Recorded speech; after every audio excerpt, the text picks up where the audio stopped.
Littleton Conservation Commission's meeting. It's July 11th, 2023. First off, what we'd like to do is thank everyone for their patience. We'd like to go ahead and approve. We have two sets of minutes to approve from June 6th and from June 23rd. Let's go forward with June 6th. Does anyone have any omissions or corrections to the 6th of June's meeting? This meeting is being recorded. If there are no amendments to that, do we have a motion to approve June 6, 2023? I'll make a motion that the board approve the meeting minutes of June 6, 2023 as printed. Okay, great. Do we have a second? I'll second. Good. Thank you, Michael. And Andrew, can you do roll call for us, please? Certainly. So roll call vote. Michael? Michael Livingston, aye. Sarah? Sarah Seward, aye. Kyle? Kyle Maxwell, aye. Myself, aye. It's unanimous. Okay, great. So now we'll move on to June 23rd, 2023. Do we have any omissions or changes to those minutes? If we don't have any, do we have a motion to approve?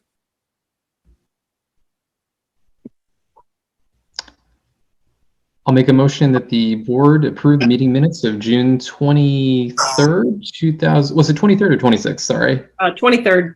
23rd, 2023 as printed. And do we have a second? I'll second. Okay, All thank you, right. Michael. Roll call vote. Michael? Michael Livingston, aye. Sarah? Sarah Seward, aye. Kyle? Kyle Maxwell, aye. Myself, aye. It's unanimous. Okay, thank you. So we have a lot for administrative discussions tonight. Do we have any additions to that lengthy list? Okay, if we don't, I did want to add a mention of 3 Dutton, but we can do that later. okay, note that 3 Dutton is added to that. What I'd like to do before we go through there, before we start our 7:45, is to welcome Ed's with us tonight, folks, and so we know that we had kind of missed out on saying hi to him on one of the previous meetings. And Amy, can we let him in as change him over from attendee to panelist? You should be coming in. Excellent. I got a note for unmute, so. We can hear you. Thank you. Excellent. Welcome. Thought if you just wanted to say hi to everyone, we have 2 commissioners that are not with us tonight, Carl and Chase, but made apologies that we couldn't have any time to chat with you one of the previous meetings, but just wanted to say hello. And if you wanted to introduce yourself to the commission. Sure. My name is Ed Foltz. I live at 619 Newtown Road in Littleton, of course, and which is the white farmhouse at the over in the on the Boxborough line, or very near it. We have been in Littleton for 50 some years, so many years. We have a small, what I consider a gentleman farm. You know, we've got horses and ducks and goats and so on. And you know, it's very nice. The neighbors love the goats. So I have an interest in the Conservation Commission. I've been actually participating for maybe the last year or so, specific to a project of Crestview that was being attempted. So I had an opportunity to experience the Conservation Commission meetings and so forth. And as far as I'm concerned, protecting our open space is a critical feature, and the Conservation Commission has a lot to say with protecting the water and making sure that everything is done up and up. So I think that can contribute in that space. That's great. Well, we welcome you here to kind of join us and take it all in. Tonight is a nice example of a lot of discussions, but also some hearings as well. Any of the commissioners have any questions for Ed? Okay. Well, I hope that you'll join. Not at the moment, but welcome. Thank you. So we hope that you'll kind of sit in and join this. What I'd like to do first is we're going to hold off on the longer list of administrative discussions and jump right into this, which would have been the 7:45 public hearing abbreviated notice of intent for 5 Caliba Road, which is Mass DEP 204-0984. And it's the removal of an existing shed and construction of a deck and shed. Is there anyone here this evening to address this? Yes, I'm bringing her in now.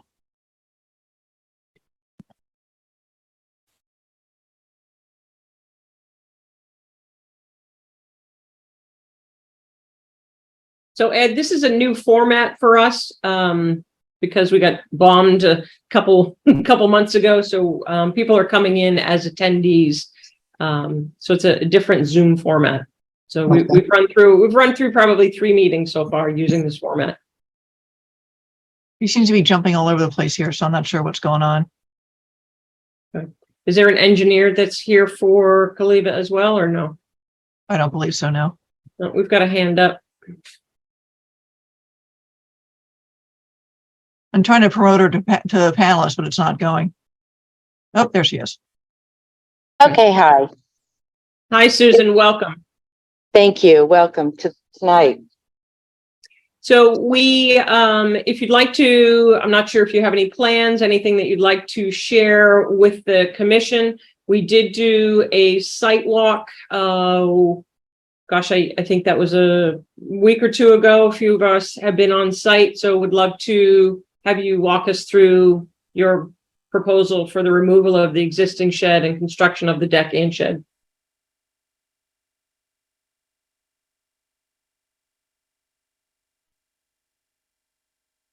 Susan, you're on mute. So if you want to unmute yourself.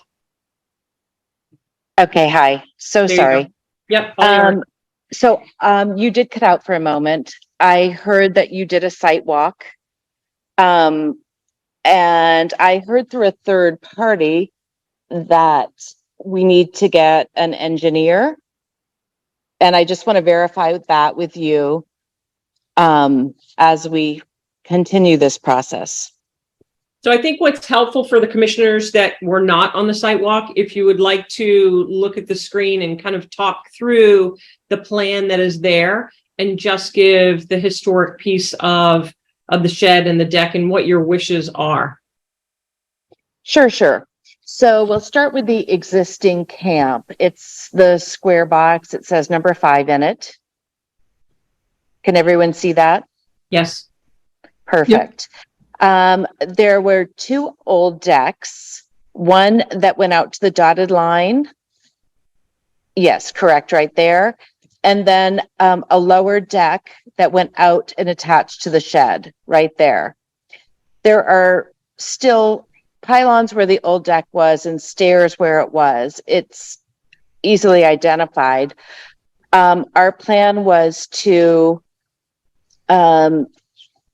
square it off, take the shed square footage and add it to the left side where the old lower deck was.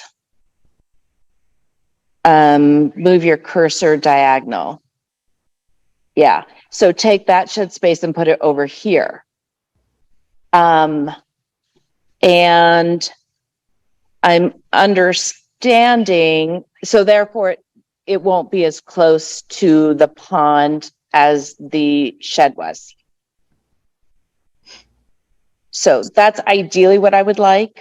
You know, we are aware that this project started without permission. And without my knowledge as well, but we're going to try to hopefully work together to get something that is a win-win for both of us. So for the commissioner's understanding, so the existing deck has been torn off and a new deck with new sonotubes has been installed. The deck only has its footing, so it's not complete. And so prior to the work that was ripped out and a new one was installed. So thank you, Amy, for the photographs. Yes, thank you. So, yeah, there are issues with some of the sonotubes that will be addressed. And I forgot what I was going to say just then. Kyle, do you want to speak a little bit to the proximity to the wetlands and what we saw on the site walk? Sure. I'll try to recall those numbers. I believe the corner of the back, I guess, will be the back corner of the shed from the pond. It was what, 26 feet? Yeah. You're supposed to, first sonotube of the new deck was about 26 feet away from the wetlands. Correct. And then, I mean, the corner of the house from that one point that from one of the points that Sarah and I measured from was 50 feet, basically on the dot. Yeah, I'd like to so- hire. Oh, go ahead. Oh, good. I mean, that's what we're looking at. I mean, right now, the way that we're looking at this, almost the entire work is within the 50-foot notice there area. But yeah, this is side by, an engineer or wetland scientist. Yeah, I mean, I'd like to hire an engineer because you can see the drop into the pond there. There's a definite demarcation line. And, I think the land is wet because it rained. It's not normally a wet land. So I would prefer to have an expert determine where the demarcation line is. That would be great. Yep. And so that would be good to hire a wetlands specialist and also an engineer, because any work in the 0 to 50 will be required to meet the waiver requirements. And they can certainly, Susan, help you through that process. There's some great engineers that have worked in similar settings such as this. So I think at the present time, we want to make sure that no work is carrying on for that deck, because I believe based on the site walk that we saw, there would be some modifications to the site, certainly some cleanup as well. Oh, gosh, yes, I completely agree. Yeah, I'm definitely amenable to that. I'm got the names of some local Littleton builders that have engineers on board with them already. And I plan on proceeding that way. Okay. So I think it's helpful to work outwards. So start with the wetlands first. And so when you have the wetlands scientist flag that, then you would tell our office that you're ready to have a site review of those flags. And Amy and perhaps some of her colleagues would come out to assure that those are agreeable. And then you would then have your engineer plot those and have what you have now for your existing deck and what you think you'd like to do going forward. Okay, that sounds great. Kyle, do you agree with that, having been out on site, or what are your thoughts? Yeah, no, I completely agree that should be the process here moving forward. I'm glad to hear that she's thinking that direction already. That's great. Okay. So, Susan, I'm not sure time frame when you think you can have some of that data. Our next meetings are July the 28th and August the 8th. So, what we would like to do is to continue to an exact date and wish to hear your thoughts. There's also the new shed to go over. Yep. So let's just stay on the deck because we're talking about the deck. I plan on contacting, I needed to hear from you where you wanted me to proceed. And Sure. I'm glad we're on the same page. I need to get, somebody out here. I don't know what their schedules are at all going to look like. My ultimate goal is to get this finished by next summer. I'm hoping we can do it a lot sooner than that. But, I think for vegetation and restoration, we'd like to work with you to potentially get this done before the fall, so that if there's vegetation that needs to be put in, it can start to become established. I would love that. That would make me ultimately super happy. Okay. And if we can work together to come to an agreement, that would be ideal for me. So you'll want to have an engineer and a wetland specialist that is keen on knowing their wetland plants as well. So let's, if you want, just, if you could let us know July 28th or August 8th, and that can change. So you can always bump it out, but we need to have a place card holder for the hearing. It would be ideal if you could put me on July 28th on that meeting. And actually, Um, that's a typo on the, it should be July 25th because it's a Tuesday. That's a typo Sorry. on that. Okay, sorry. And so Amy, Susan will contact you to let you know the timing of that. And if you need to continue that, that's not a worry. You just let us know ahead of the meeting. So while Yeah. we're on, let's talk a little bit about the shed. If you want to just give the commissioners the lowdown on the shed that was built and kind of proximity and things like that. So we have the old shed that we had measured at 32 feet. You guys have measured differently. That we would like to have removed. And we have a new shed that we can get rid of and move. That's back behind the camp. And sorry, something popped on my screen. It's greater than 100 feet. It's like 112 feet from the pond and 71 feet from the wetlands.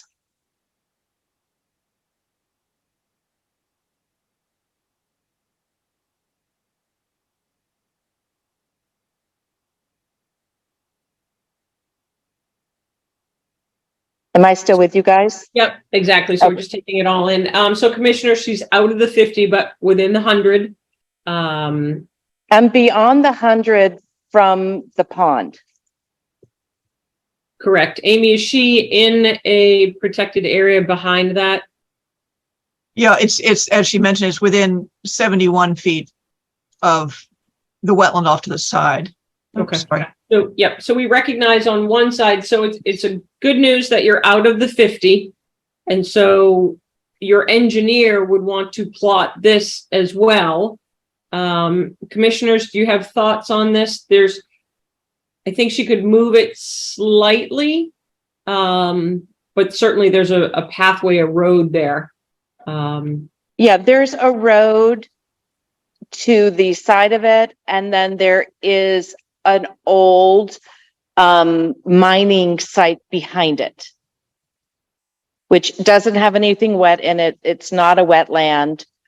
So the shed either has to stay where it is or come down.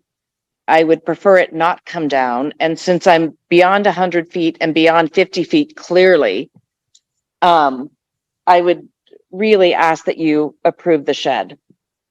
Do you have a building permit for the shed? I have one on file. We started one, yes. Kyle, you were out on site. Do you have thoughts on that, or Andrew or Michael, questions? Yeah, in looking at the, oh, sorry, go ahead, Kyle. No, go ahead, Andrew, you were there. Oh, thanks. So in looking at the picture, is that kind of sloping downward a little bit, or is that just brush in the background? I can't really tell on my screen. That's brush. That's brush. Okay, thank you. Oh, it drops down back there. Yeah, that's gonna be my fault. But not where the shed is. It's that old mining area where they mined back here. That's where the mulberry bush is. The mulberry bush is to the left. Okay. So it does require a considerable amount of cleanup. There's just rubble and old debris that's there as well. So That's my what encouragement was that if the commission allows for the shed to stay, it would need some TLC, some planting, some stabilization there for sure. Yep. Yeah, we can do that. Whatever, when they put in the I would sonar defer- tubes. Yep. Have a discussion with both your engineers, your wetland scientist and your engineer, to come up with a plan of how it might be suitable to keep it there by adding, plantings or restoration. I'm totally 100% good with adding plantings. If that's all I need to do, that would be amazing. I think you'll be working with your engineer, and we can always carry on this conversation to, I don't think this is going to get resolved in one hearing. I think there'll be some kind of back and forth in terms of plantings and stabilization and such. Right, but this would be part of, Amy, does this have to be two separate NOIs because it's two different wetland areas, or can this all be roped into one? Like, should we? No, it's all roped into one. Andrew, It should go a lot easier when I have a professional contractor, a real professional contractor, one that doesn't just say that they are, Right. To guide the process as well. And we would appreciate that, and I would highly encourage you having that person come to the next any of the meetings that you have, because that way nothing's lost in translation going forward. Yeah. So as of right now, I'm going to get a wetland specialist, have you guys do a site review, hire an engineer after that. Is that correct? Those can happen simultaneously because your engineer is going to plot the flags from the wetlands. So ideally, you can work in one house that might have both on staff. Okay. Perfect. You don't have to. That's just, it can be a little easier sometimes, but you don't have to do that. So, Okay. Anybody else have any other questions? We've got a full agenda here. Okay. No further All right, questions. so we then. will put you on the agenda for July 25th. And thank you for joining us this evening. Okay, great. Okay, we're going to open the 8 o'clock hearing. It's 8:09. Notice of intent 18 Ivy Road, which is U17-227-0, no Mass DE plea number. And this is a replacement of a failed septic system. Is anyone here to speak to this evening? Oh, there he goes. Dan Wolf is here. He's coming in, and I'm getting the plan. Somewhere.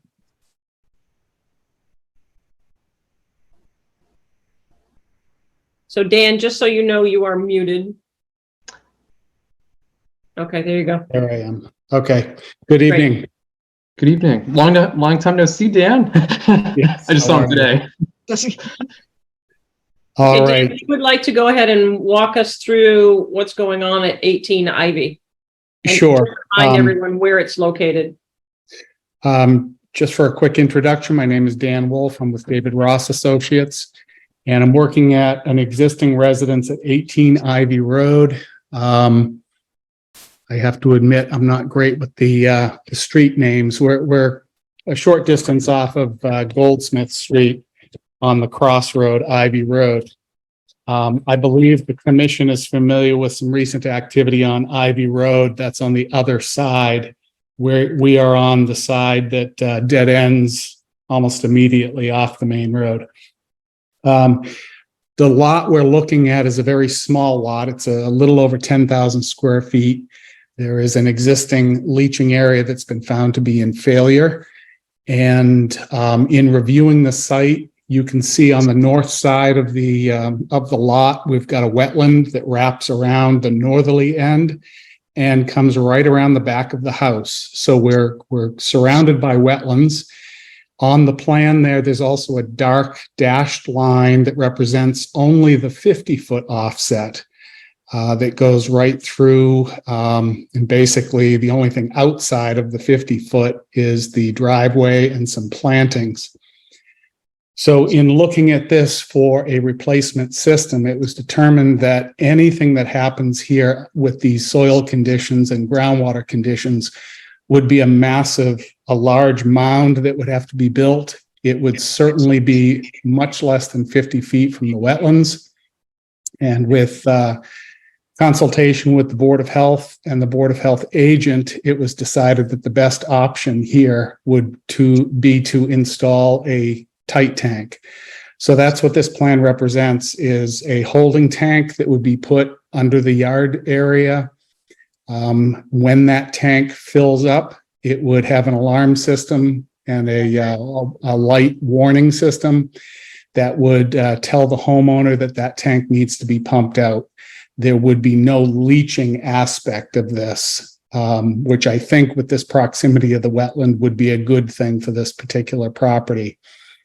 The construction itself would consist of wrapping that area with the large black dashed line that we show there is the erosion control, and we'd just surround the construction area.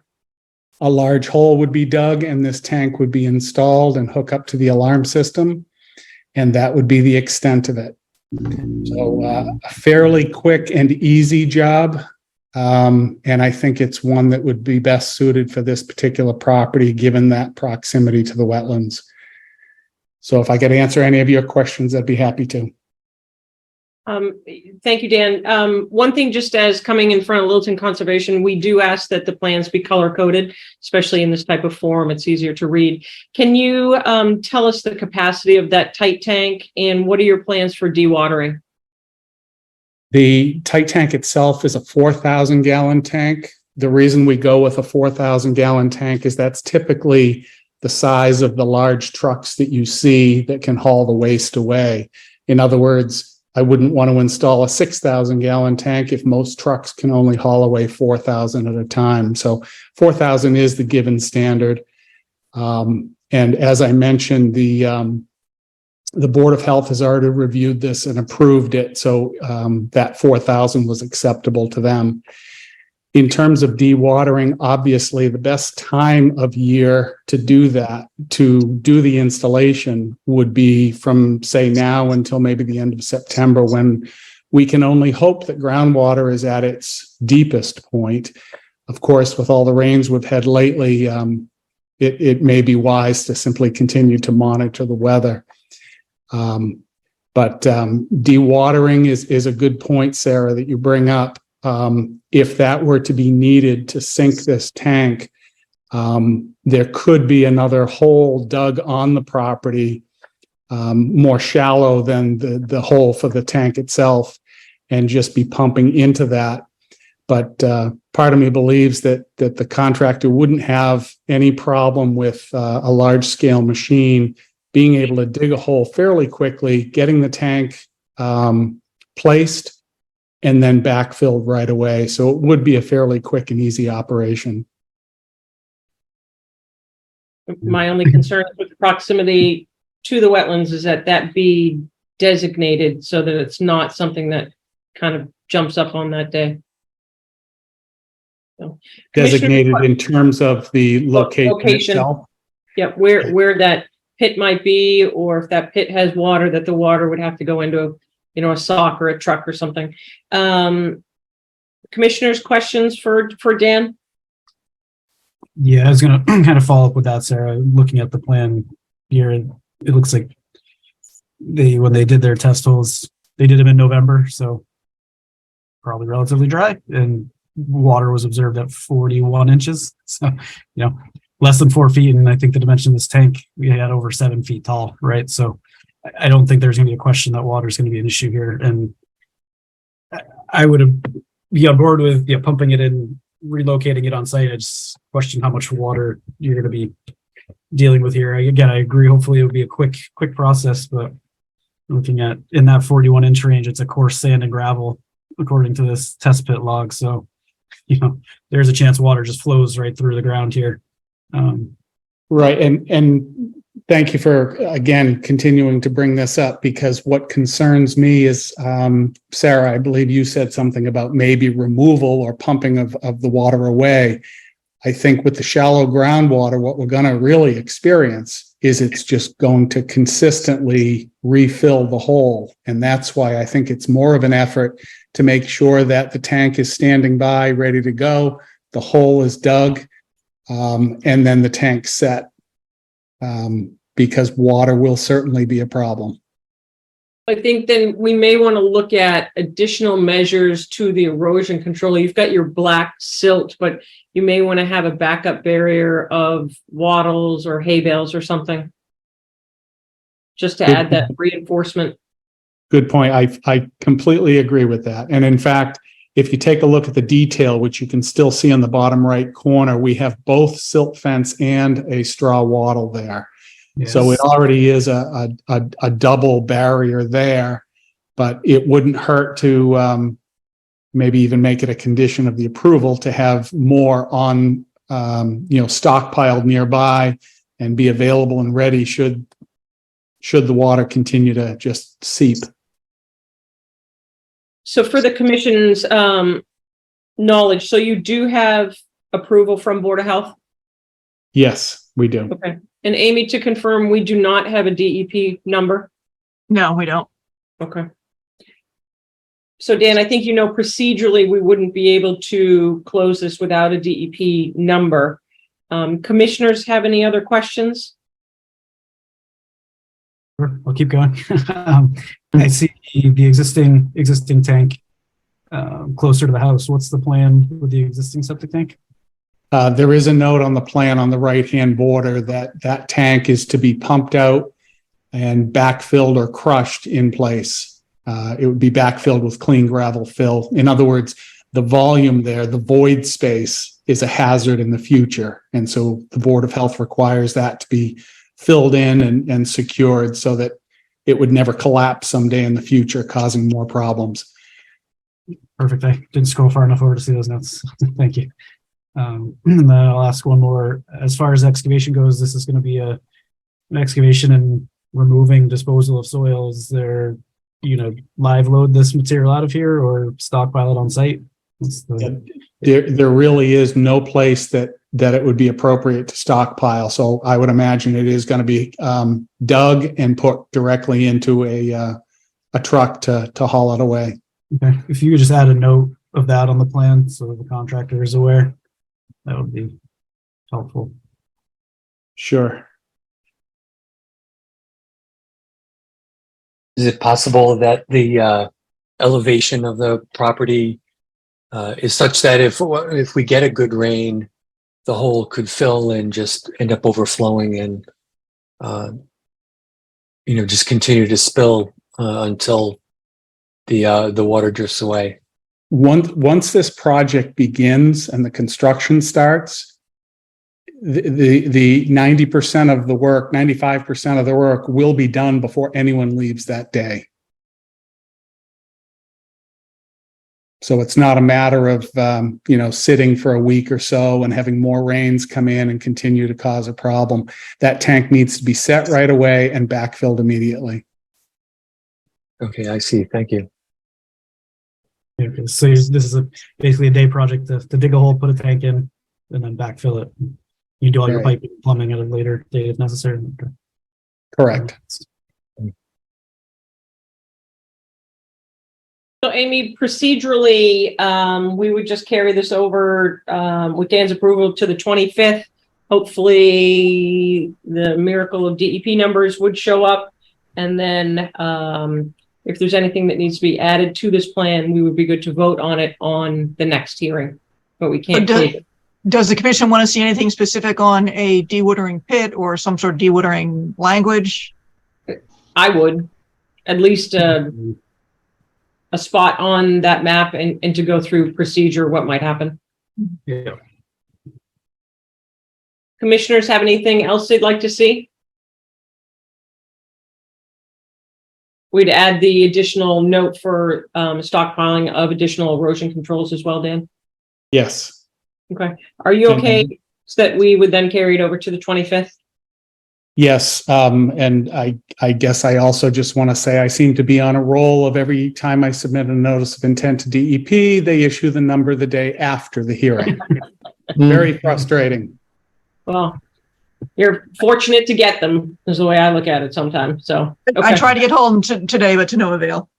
Okay. All right. Well, thank you for that. Right. And Yep. I will make those improvements to the plan and meet you again on July 25th. Okay, great. That And Amy works? will be back in touch with you with the time for that meeting. Thank you for joining us. Perfect. Thank you. Have a good Okay. night. Thank you. Have a good night. It's now 8:21. I'd like to open the 8:15 public hearing, which is a request for amended order of conditions, Lake Mattawanakee Drawdown, Mass DEP 204-0872, mechanical vegetation harvesting.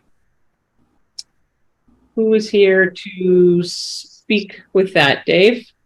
Yeah, hi. How are you? David. You do. floor is all yours. Thank you. So, Littleton Clean Lakes Committee and Friends of Forge Pond have, for the last 10 years, been doing drawdowns on Lake Mattawanakee to control invasive plants. And that works moderately well. Some years it works better than others. This past winter, it was very warm. Even the lake didn't even freeze over all the way. The fact that it was warm meant that the lake was high because instead of snowing and staying on the ground, it rained and flowed into the lake. So there wasn't much of a drawdown and an effect this past winter.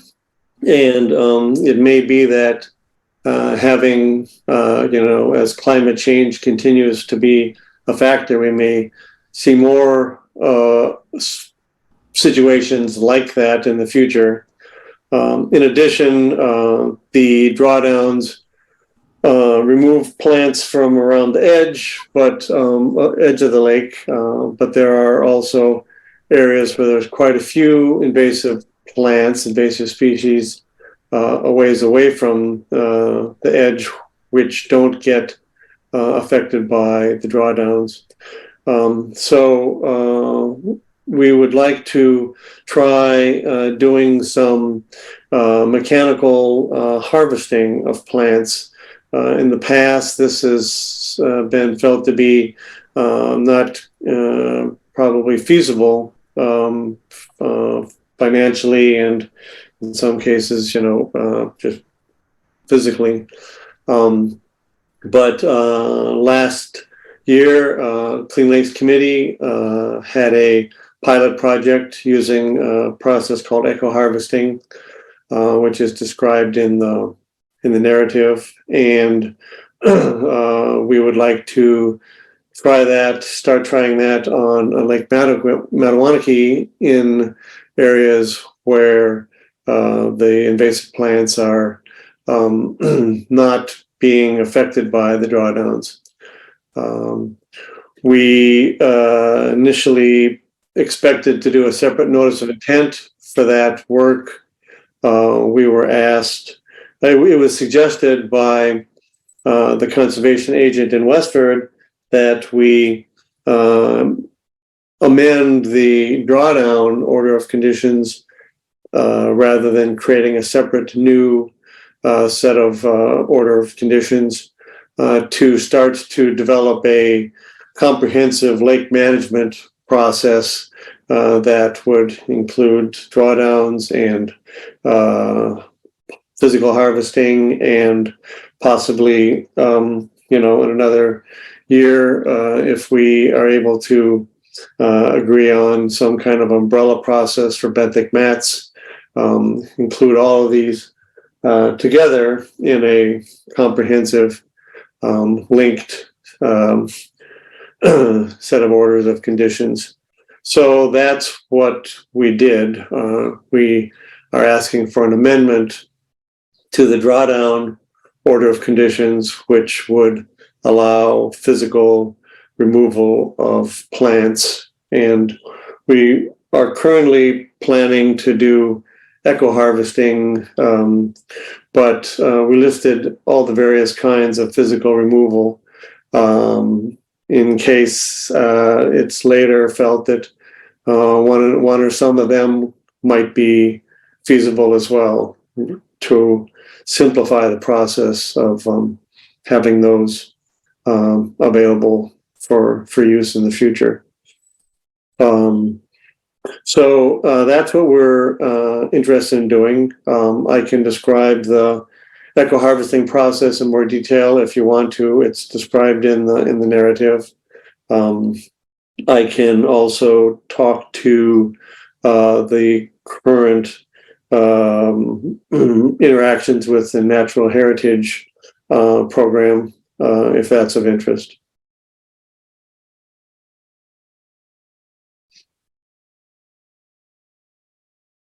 So with Natural Heritage, because the drawdowns can affect the Beaver Brook wetlands upstream of the lake, where there are blanding turtles, which is an endangered species. The Natural Heritage Endangered Species Program is involved in reviewing any of our drawdown activities, and there is a requirement in the order of conditions that if there are any extensions, revisions, or amendments to the order of conditions, we need to notify Natural Heritage about that, and then get their assessment.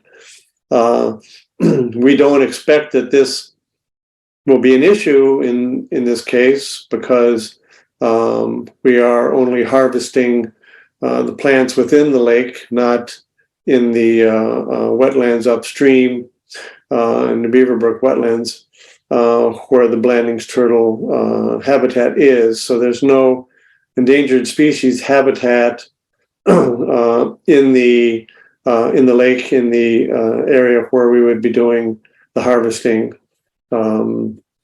We have been talking to them since the middle of June, and they've had the narrative since late June. And we were hoping that it could be a quick and easy assessment on their part, because of the situation I just described, and that they could respond in time for the meeting tonight. And we have a meeting tomorrow night with Westford Conservation Commission. But they've advised us that they can take 30 days, and so we should expect that they might take 30 days. My hope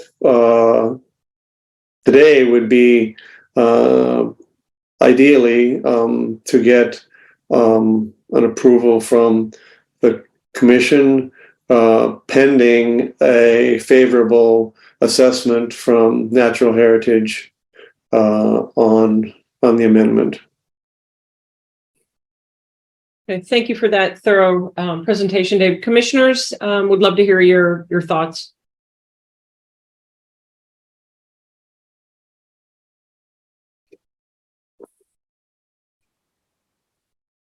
This is just a two-day thing, Dave? Is that what I'm seeing?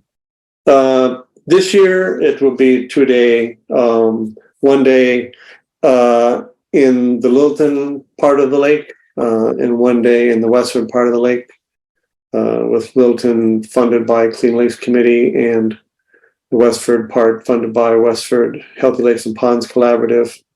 That probably is enough to get most of the big stands of invasive plants. In the Littleton part of the lake, we'd be planning to take out fanwort and Eurasian milfoil that's in the south end of the Southwest Bay, and also another stand of those plants in the far west end of the lake. I've never really seen this process performed, but I guess, have these invasives taken over, or are there other native species in these same areas? Is there a concern of removing more than just the invasive exotic plant life with this mechanism? Right now, we'd be removing the invasives. We do plant surveys every year. Both Friends of Forge Pond does a plant survey at 32 points around the lake, and we work with Clean Lake Committee and Healthy Lakes and Ponds to have professional assessment of the plants. And there are most of the nuisance plants are invasive plants. Eurasian milfoil, variable milfoil, fanwort, curly-leaf pondweed, and European naiad. Mostly it's the two milfoils and fanwort that are the ones that have the large areas of infestation that make it that cause problems, make it difficult for people to fish and swim and boat. And I would note that all three of those are plants that can propagate by fragmentation, so that if there are strands that are broken off, they'll float away and land some other point in the lake and take root and start another stand of plants there. And when they're growing further out into the lake, that like they are this year, the motorboats can chop them up, and that can spread them by that fragmentation. So getting them out of there both eliminates the problem in those large areas right now, and should hopefully also help keep it from spreading into other areas of the lake.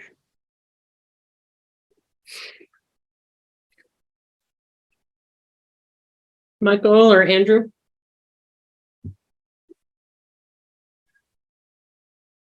I don't have any questions. I can't comment on how explosive the growth has been over the last 2 years. It's been exceptional. Yeah, it's partly the warm weather, I think, and partly nutrients that are coming into the lake. At some point, Pond level now? Is the pond elevated compared to prior years? last year was very low. This year it's quite high. Yeah, because of all the rain. Right. Yeah, and couple weeks ago, they opened up the stop logs in Spectacle Pond because they were having problems with lake elevation, and so they brought more water into Lake Mattawanakee too. Yeah, can you remind me, does Mattawanakee have a means of, you do a drawdown, you must have a means of lowering the pond as well, correct? Yeah. There's an outlet that has a dam. It flows out there. There's a program called Stony Brook Flow Restoration Project, which at times during the summer, when the flow in the outlet Stony Brook is low, there's a protocol for doing some releases from the lake to keep some flow in Stony Brook. Clean Lakes Committee and Westford Water Department, Littleton Water Department, Friends of Forge Pond are working with the project to try to have the appropriate protocols in place for that. Last year when they did that, it caused problems because it was a drought year, and when there's low water in the Stony Brook, there's also low water in the lakes. So we're trying to work with them on an improved protocol for low water years. I guess I'm a little more concerned or confused that the pond during drawdown isn't being kept at its drawdown elevation. You indicated that it was higher last year because we didn't see snow, we were just seeing rain, which I totally agree. Lakes didn't freeze. But shouldn't you have the means and mechanisms to keep the pond at the drawdown elevation, right? So regardless of what you're seeing, if you're seeing precipitation or you're not seeing anything and you need to keep water in, we should be doing, I guess, what the drawdown requirements are, only to help your cause. And I'm not right. If you're concerned that the higher elevations in the pond are contributing to more growth, then it seems like there's a fix to that. Yeah, well, ideally at some point we'll have a better process, and that's something we might be working on. Currently, there's only so much we can do. Our order of conditions allow us to open sluice gates and stop logs at the Abbott Mill Dam. But we have to stop our activities there at the end of November because the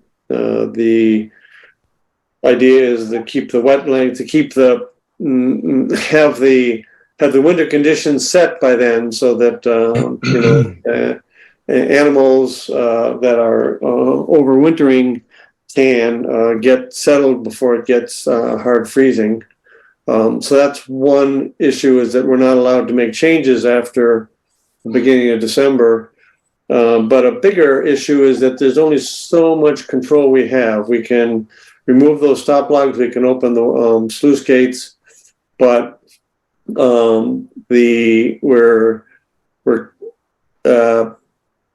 once we do that, we don't really have any other control. And some years there's beaver dams in Beaver Brook, which help hold back the water in the wetlands, so that we're not draining the wetlands as much, as well as the lake. Some years we have more water, and there's only so much control that we have. Okay, what I'd like to do now is that Steve has a question, so I'm going to allow. So Steve Haddon, if you'd like to introduce yourself, where you reside, and feel free to ask your question. I'm Steve Haddon. I live at 59 Mattawanakie Trail on Lake Mattawanakie, a few doors down from Dave, and I'm on the board of the Friends of Forge Pond with Dave and Mike. And I'm trying to figure out how to turn on the video so you can see me, but I don't see a control for that. That's okay. We can hear you. Thank you. Okay, fine. So 2 questions. Steve is also a member of the Clean Lakes Committee. Yeah.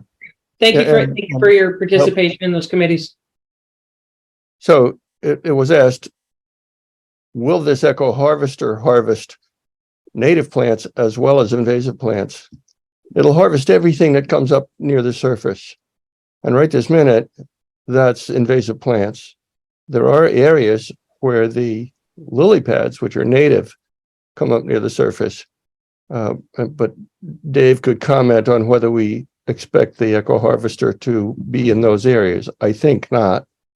It was also asked, how bad are the weeds? And Mike pointed out that they're very strikingly bad, but we can tell you how bad. I entered my boat in the so-called boat parade on July 4th, which involves going around the lake once at low speed.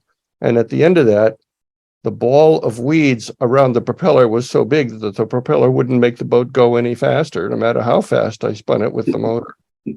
So a ball of weeds larger than a basketball. That's never happened before. I've been here quite a few years. So the weeds are really, really bad this year, and lots of us are having this problem. Okay, thank you. Do you have a question for us, Steve, or just sharing those comments? I just wanted to share that, my own experience with driving around on the lake, and to answer the questions that were asked. I don't know everybody's name, so No, that's great. Thank you. I appreciate you answering that question, Steve. Thank you. Yep. So let's come back to the question at hand, the request for amended order of conditions. Commissioners, what are your thoughts on this? And can you hear me, Sarah? Yes. Yep. I'm obviously having some technical difficulties here. In regards to the natural heritage, and I was in and out, so I'm not sure how much of this Steve covered.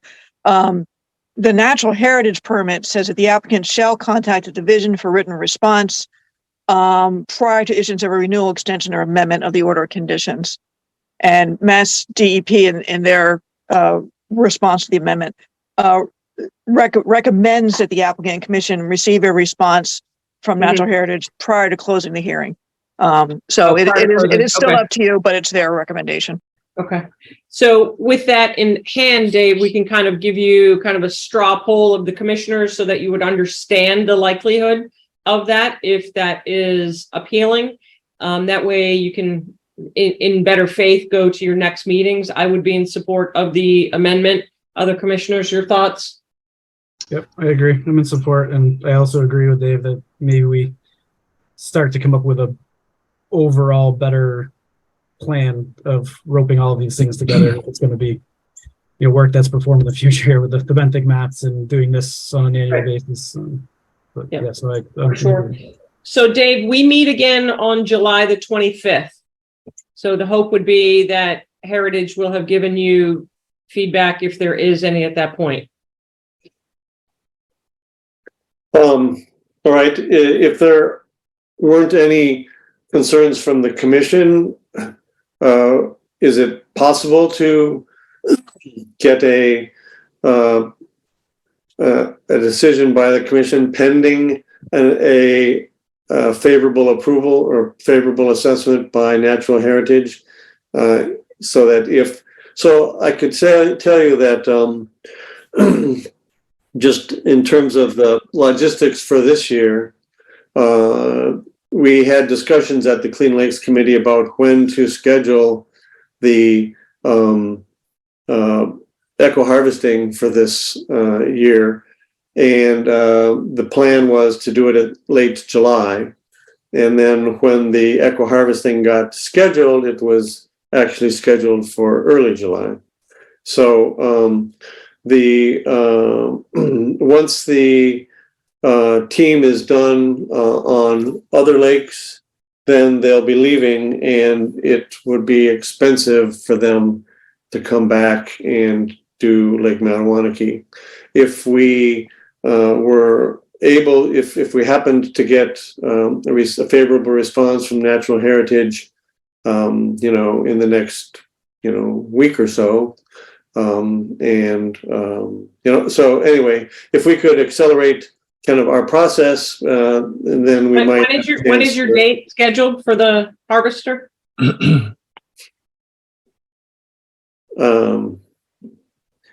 The harvesting is going on now. Our date would be when the harvesting is done at the other lakes, which my guess is that it would be probably not the end of next week or the beginning of the week after, which I recognize is if we got, we basically have to get a response from Natural Heritage in the next few days in order for us to, if you were willing to, do a decision pending a favorable assessment of them by them, because we still need to wait our 10 days for appeal to run out before we could go ahead and do the work.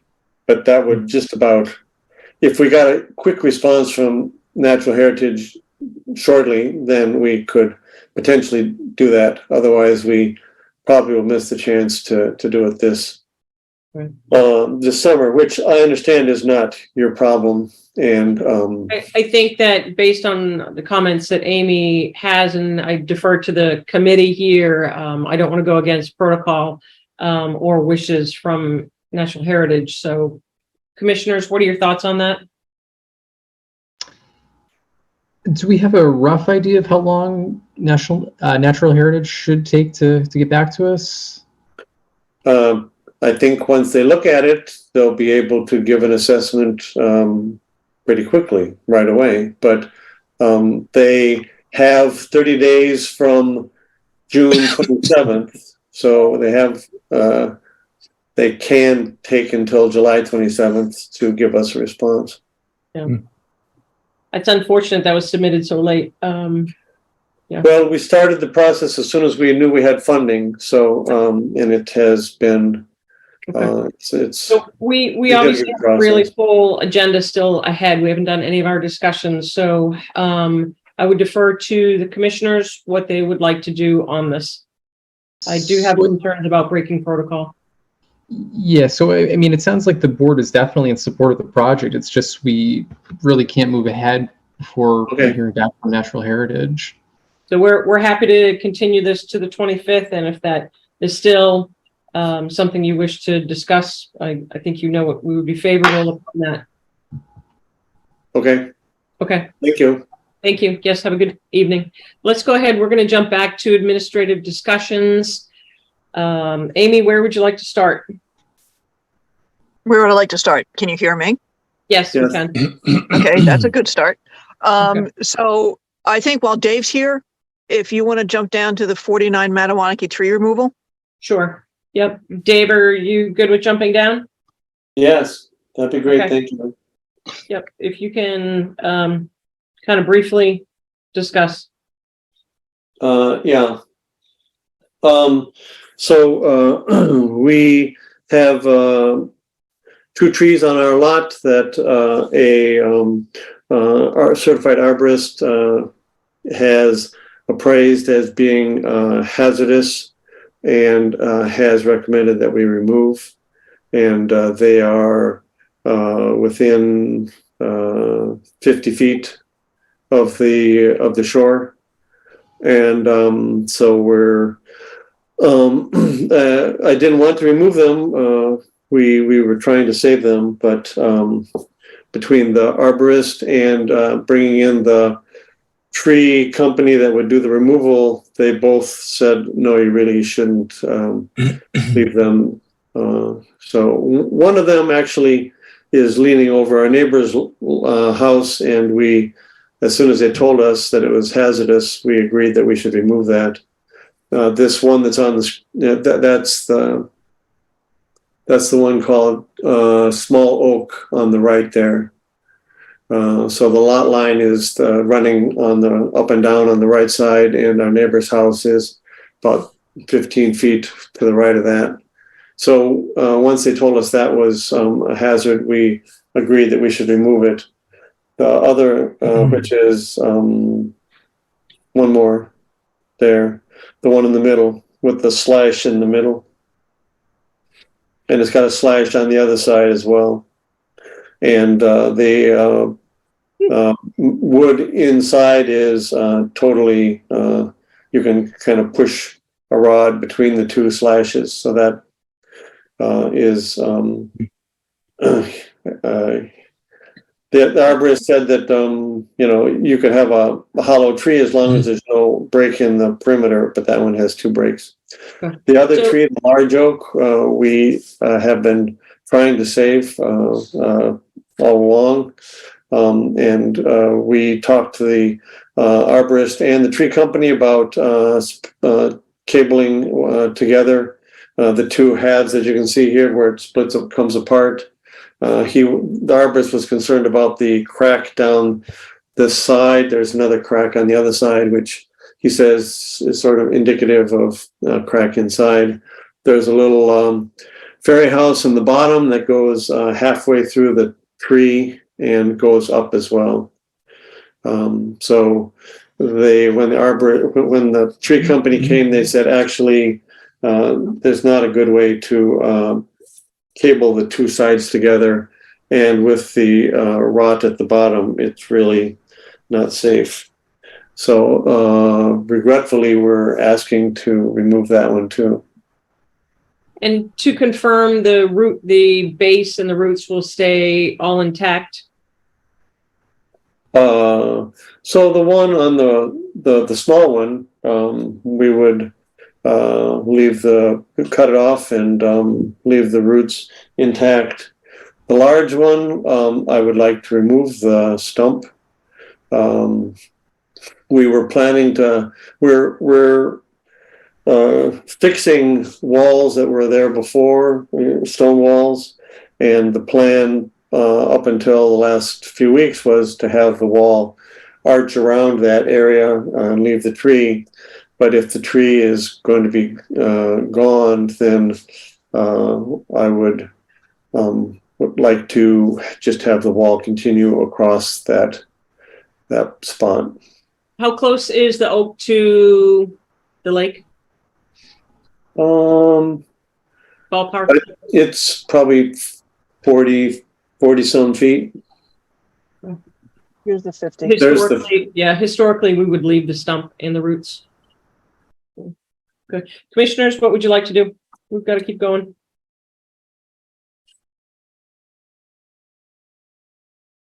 It does look like there's going to be a lot of foliage removed, should we require any plantings maybe to kind of make up? Yeah, I think you're going to have temperature change for sure on that section. We can ask them to submit to, you could give them the okay to go forward with the knowledge that they would do some type of replanting of similar type of a tree, perhaps. And Commissioners? this site has had several trees removed. If you remember, this is the one where the tree was down here. And right after you got approval, before you get to it, it fell on its own into the lake. And then there's been a couple in the buffer zone up at this end, and I forget what was taken down over here. I think a couple trees over here. And has a replanting plan been submitted or talked about? Part of the original order, this is, I don't know, informational. I don't know if you would do this as a minor project approval or how do you want to deal with it. But for the original order conditions, you can just barely see a replanting area over here that was proposed for the original, all the original work. And is it still open or has it been closed? No, order? they're still working on it. Okay. I would suggest an amendment and come up with some plantings and add this as a, what would that be, a red line change to add to the additional trees? Commissioners, what would you like to do? Up to you guys. Yep. That way. That sounds. Yeah. Okay. So Dave, Amy can talk you through what that would mean going forward. Oh, okay. Okay. Excellent. We've got to keep, yep, we need to keep moving on. Yep. Can I remove that stump for the large oak? That would be, you would have to come up with your replanting plan and what you're going to remove and what's going to be in that place. And if it's within the 50, I don't know that the commissioners would allow that. So, but that's just food for thought. Okay. Okay. Thank you. We got to keep going. Webster update, vote to approve land grant application. Yes, so this is moving towards being submitted Thursday at noon. So I just need official vote from you all to do the submission. So Sarah can have signed that, and that's required as part of the grant application. Okay. Do we have a motion? I'll make a motion that the commission approve Amy's land grant application for the acquisition of the Webster property. Second. Second. All right, roll call vote. Sarah? Sarah Seward, aye. Kyle? Well, Maxfield, aye. Michael? Michael Livingston, aye. Myself, aye. It is unanimous. Awesome. Thank you. Let's request for certificate of compliance 254 Air Road, Mass DEP 204-0630. You can tell me the number. That's a little bit old. Tim went out and looked at it, and it is all stabilized. The work was done and the property is just transferring. Okay. Do we have a motion? Sure. Make a motion that we issue certificate of compliance for 254 Air Road, Mass DEP number 204-0630. Second. Roll call vote. Michael? Michael Livingston, aye. Sarah? Sarah Seward, aye. Kyle Maxfield, aye. Myself, aye. Unanimous. Okay, thank you. Ratification of enforcement order, cabin number 20 at Caliva. Amy? Yeah, I'm having a heck of a time here because I've got like 3 screens going. Oh, now I don't see. Is this the No, beach the folks at 20 Cleva had wanted to say something, but now I don't see them out there. Okay, let's come back. Yeah, So see if they come back in. Web page review. That can wait. We are getting a whole new web page throughout the town, and I think it's a good time to take a look at the introduction. But unless someone has any specific comments, I think we can swing back to that. Our page just is different than the rest of the commissions, so I was looking at some other pages and was kind of formatting more towards that. But Okay. we can look at that later if you want to. Okay, great. National Grid notice. Just that they're going to be doing some work, and right now I tell you, I forget where, but Okay. you can let us know through email. Cloverdale Yes. invasive species management, Phragmites. That started ongoing. Where are we on with that? Right. So I got a grant from SISMA for the to write up or for Land Stewardship Inc. to come up with a management plan for that, which they did.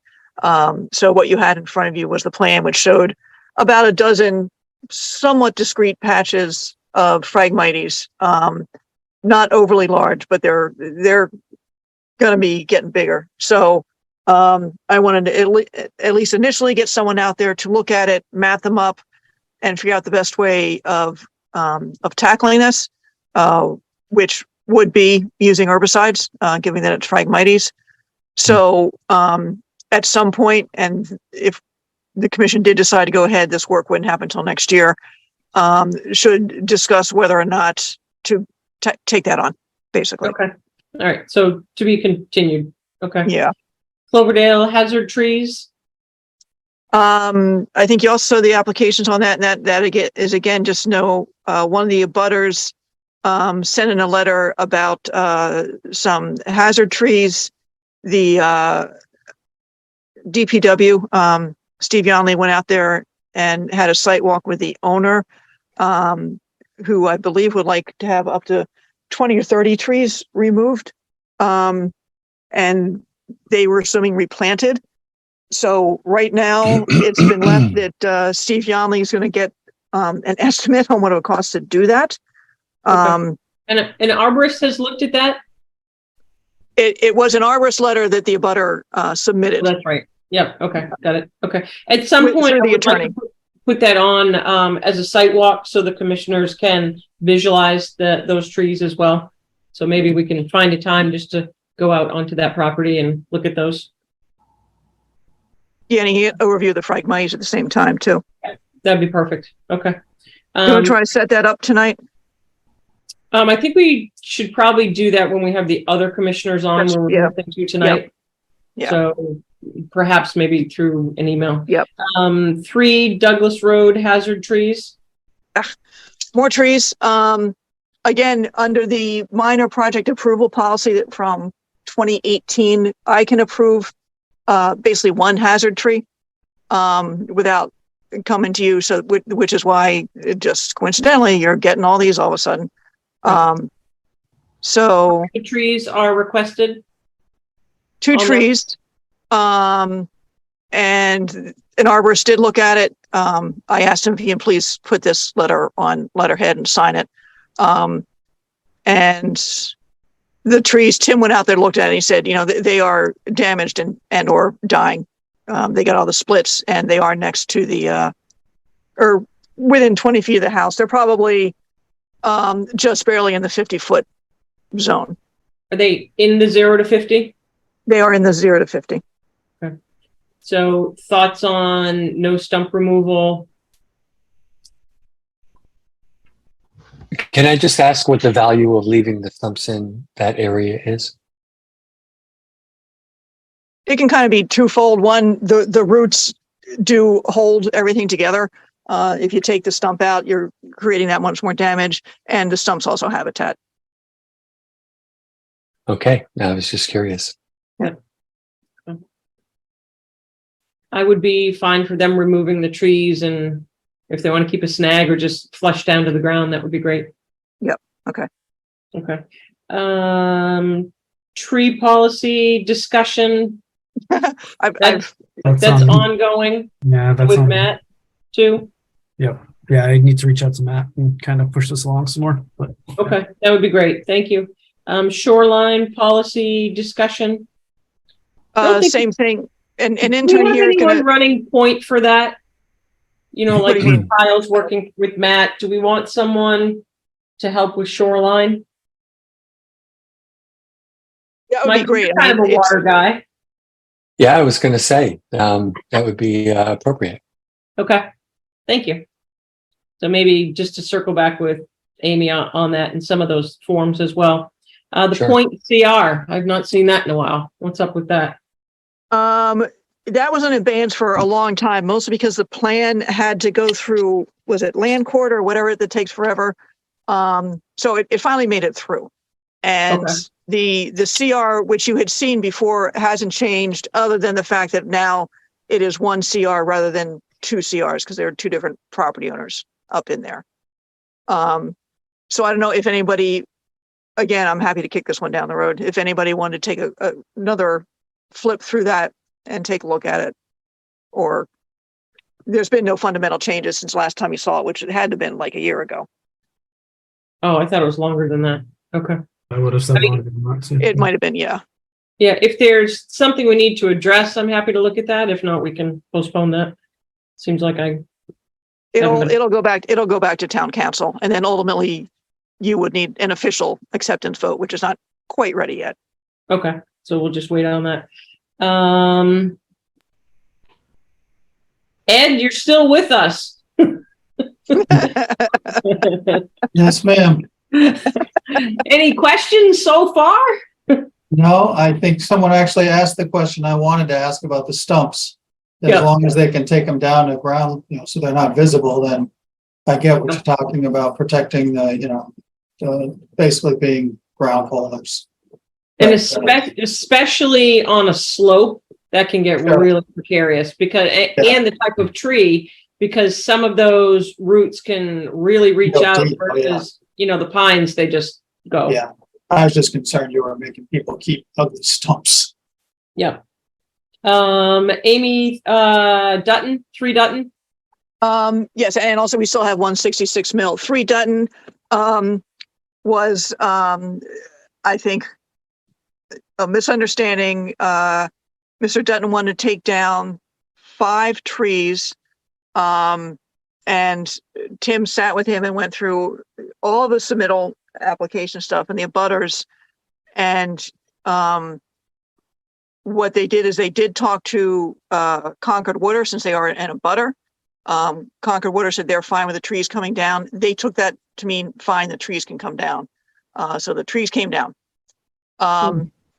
So I am talking to them now about an after the fact, because we had discussed with them that if the commission allows the trees to come down, and I say clearly 2 of them should have come down, that there should be some replanting. So there's still that piece of the conversation to have also.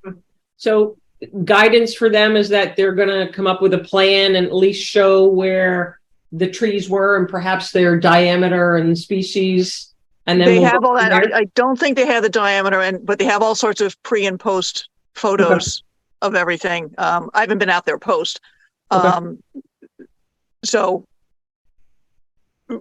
can we'll we put circle them back. on the agenda for the next hearing? I honestly don't think they'll be ready for the next meeting. His son is helping him get this stuff together.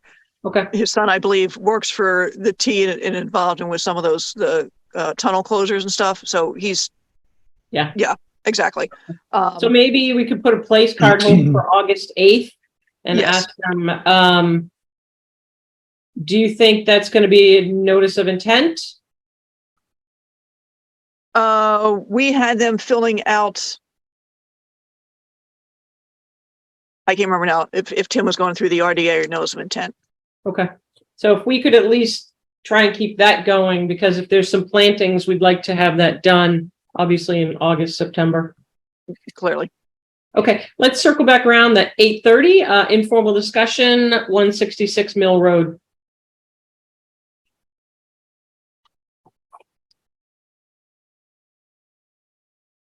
Amy, are you still with us? Oh, I'm trying. Okay, just checking. I'm promoting a couple people. Oh, we got a hand up. Chetna is the owner and Bartlett should be coming in. Okay.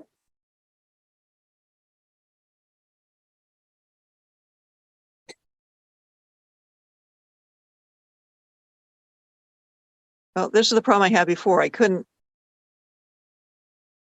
promote Chetna, but for some reason I can't promote Bartlett. Let Bartlett, if you take me your- try and move. I'm going to try from my end.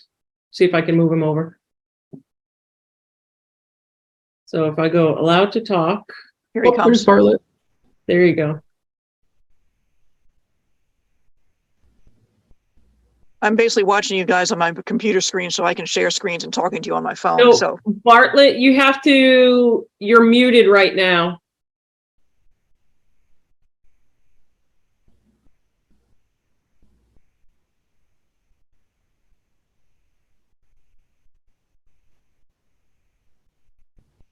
Okay. Bartlett, you are in with us, but you're still muted. So you need to unmute. I've sent that request to you.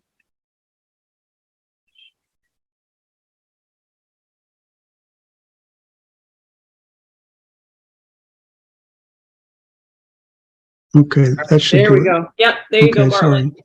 Yep, you're all good. Okay. Okay, Yep, it's all yours. Sorry. Feel free.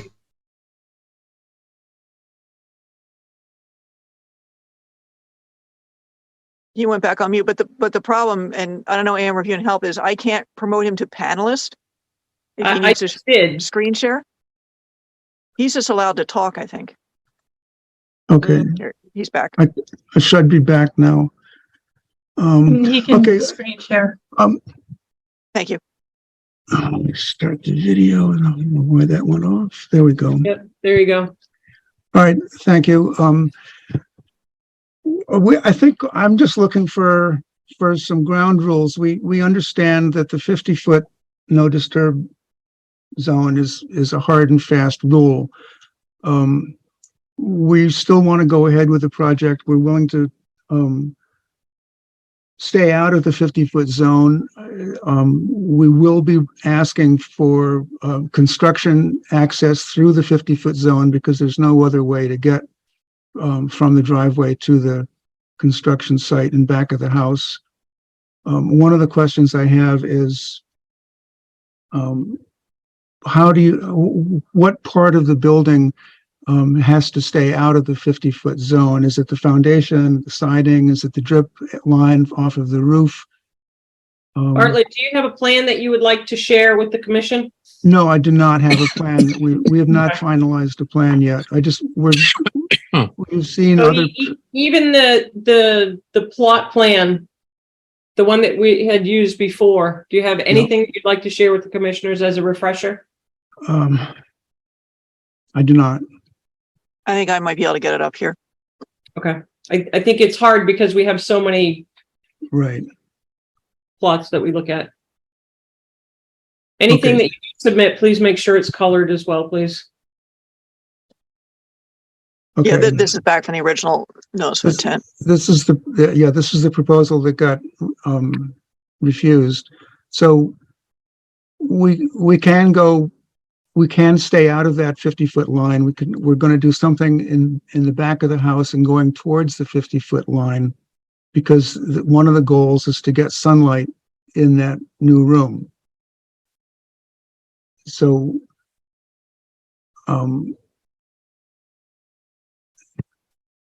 I guess I just want to know what part of the building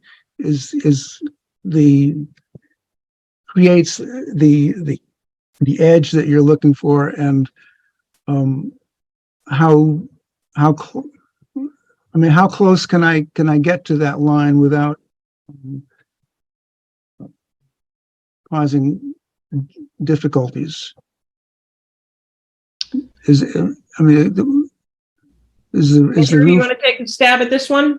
We've all And actually, I would also interject that even if he's, clearly outside the 50, construction access would still need to go through the lawn in the 50.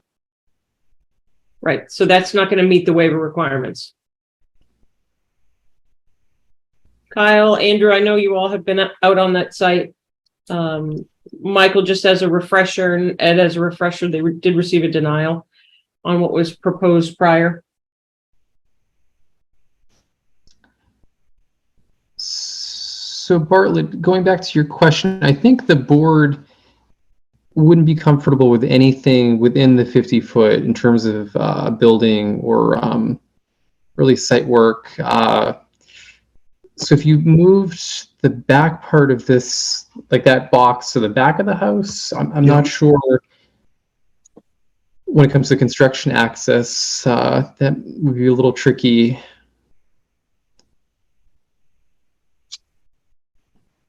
And if I may, part of the issue is that this is where the septic system is and the tanks.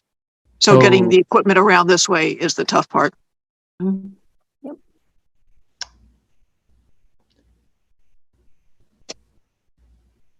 So my understanding from the last time I was here was that construction, temporary disruption is less of an issue than permanent construction. So moving the permanent construction, we still have the issue of getting, construction access back to the site. What, may I ask, what type of equipment are you looking to use? Because you can use rubber tracking. I'm not sure whether you're looking at excavators or skid steers. Well, we're certainly going to have to dig a foundation, so that's an excavator. We're going to have to pour concrete, so that's a concrete truck. There's going to be lumber deliveries. It's Okay, thank you. That's significant. Yep. yeah, it is. Okay. You can get around the concrete by using a boom, concrete Yeah. boom. We can, yes. So, if it was possible to somehow get this equipment around the other side of the house, that might be workable, but it's certainly going to be very tricky.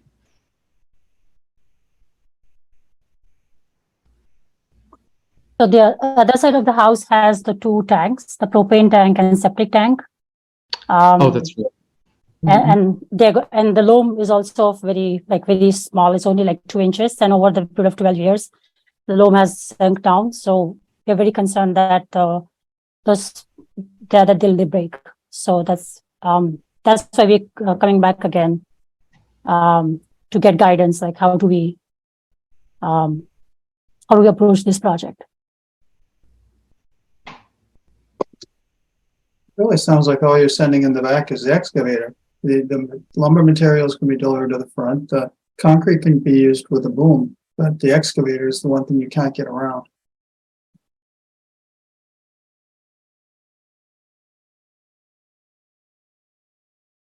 Well, I don't know if we can get a rubber tire excavator in there. If there is such a thing, would that be allowed to go around on the? So I think too, just so that we all, Bartlett, are on the right page, I think you'd have to give us a rendition of what you're really looking to do. And I don't believe that this plan represents where you want to go. So I think we're happy to have another informal discussion, but we'd like to see what you would like for us to discuss. Hopefully that makes sense. Okay. So I guess obviously we don't want to send you down a path that of no return, but we need to have something conceptual in order to have any feedback from the commission. Okay. Well, what it would be a rectangle that would. With due regard, it needs to be on plan. I think it's very difficult when it's not colored, and we can see where existing and then do an overlay of where something would be new. Commissioners, your thoughts? I think another discussion with proposed plan would be very helpful, and then Bartlett, we can provide guidance from there and see what we can do. So I really appreciate any guidance. I'm sorry, go ahead, Shanna. What was? Oh, hi. I was just saying that any guidance regarding the construction, because I think the main issue is that no matter what location we choose for the extension, the 50-foot line is going to get impacted. And obviously, because when we shop with contractors, we can't quite plan ahead in terms of the equipments and things of that nature. So I think it's almost become like a chicken and egg, and we are not able to make a decision forward. So any guidance regarding to that would be really helpful as well. And as Sarah proposed, we'll come back with more like a concrete plan. So I understand with the Zoom meetings, it's difficult to convey the message. So I really appreciate you guys taking time into giving the guidance.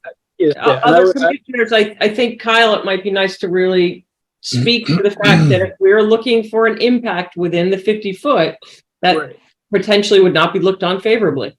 Yeah, I would say I would read through the denial letter, I guess, that was sent out, and use that. You can redesign, come up with your alternative that you're looking at, but read through the response in our denial letter and for why we didn't think that this was an appropriate project. A lot of it was stormwater related. Is that going to change because you move the addition to the backside of the house? Maybe, maybe not. The long-term impacts, I think, are the more outlying, or the larger concern for not just the project that was proposed, but potentially any projects on this property. And I think it's unfortunately that's just the way the property lays right now. Certainly willing to try to work with you where we can, but I would really use that letter that Amy sent as a good reference on our reasoning and apply that to the other updates you are going to try to make. Thanks, Guy. Okay. I mean, I did read that. It was very thorough. There was a lot in that letter. But I didn't see it at the time when I read it as being specific enough for me to know exactly what I can do. But I'll read it again, and I'll work with my client and come up with a plan that we want to do, and then we'll bring it back to you.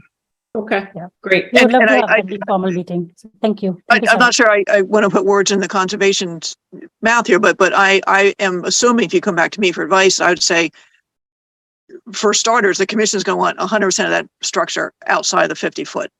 Yes. Yeah. No, And that's a that's going to given. be your drip line, the whole 9 yards, and then that's your toughest hurdle. And then from there, you're talking about either construction, access, and or excavating. Yeah. We agree with you on that, Amy. Yep, I think. Yeah, no, I mean, staying outside of that line is for construction, for permanent construction is given. The access, I don't see any way to get an equipment back there without crossing the 50-foot line.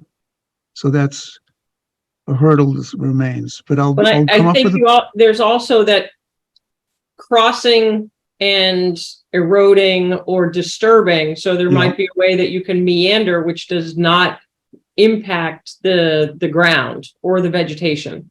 So I think you just have to look at it differently, that it may not be a straight line. It may be something that meanders.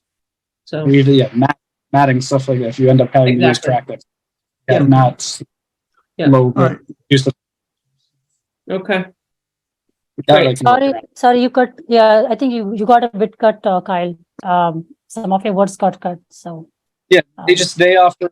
There's low displacement matting that you can put down. They offer matting probably unnecessary for this, but there's options. I think I'm willing to work around the access portion. We can come up with alternatives that will reduce damage to existing grass and plantings and whatnot. My main concern. Project. Okay. Okay. Thank you very much. Yeah, thank you so much for your time, guys. Thank you for joining us. Thank you. Okay. I think going back through, I think we have everything on the administrative side. We'll come back to National Grid ratificate. So they never joined us back from Kaliva for ratification of enforcement order. We do have a hand up. I'm not sure if. Okay, great. Let me go back into that. So Susan. Hi, Sarah. I've got Kathy here. She lost connection. So she is from 20 Kaliva Road. Perfect. Okay. Thank you for patiently waiting. And none of the cords work. Okay. No worries. If you could, for record, your full name and where you reside. Thank you. I'm Kathy Crowther and I have cottage number 20 at Kaliva Road. Okay, great. And my issue is the sand. Why I don't understand why my sand is a problem where there is sand all over the lake. My sand's been there for 50 years. We're not planning on getting any more sand. The turtles are laying their eggs there all summer. And I just don't understand why our particular little piece of sand is causing all the problem. Commissioners? You said your sand's been there for 50 years, but in my understanding, this is coming in front of us because you added sands, correct? Is that quite a few years ago, and we don't plan on adding any more. okay? So the main issue that I saw when I was out to the site was that I could see the sand 30 feet down into the pond. Well, Right. if you can see 30 feet in that pond, you've got better eyesight than me. But down standing by the water, you can see where that usually where that chair is, if not further than where that chair is, sand that is washed down into the pond. So that's why this was brought to our attention. But So- it's washed out in all the other places too.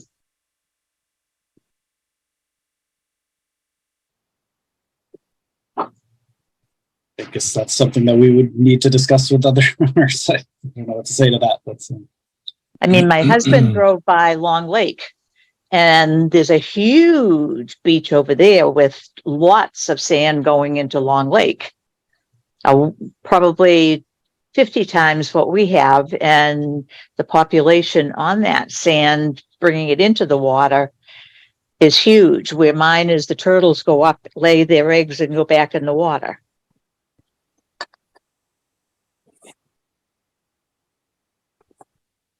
Andrew, Michael? Kathy, when did you say that you added the sand? We've been doing it since my kids were little, and my son is 49. The last time you did it. The last time I think was maybe 6 years ago. Okay. And we don't And- plan on doing any more because the kids have gotten bigger and don't need any sand. The turtles just need the sand. Gotcha. it was my understanding that this got brought up because sand had recently been added. So that's No, it's been, there's not much sand left in that hill. If you were to dig down in the sand itself. there's a reason for that, right? I bet I know where it is. Right. Down in the lake.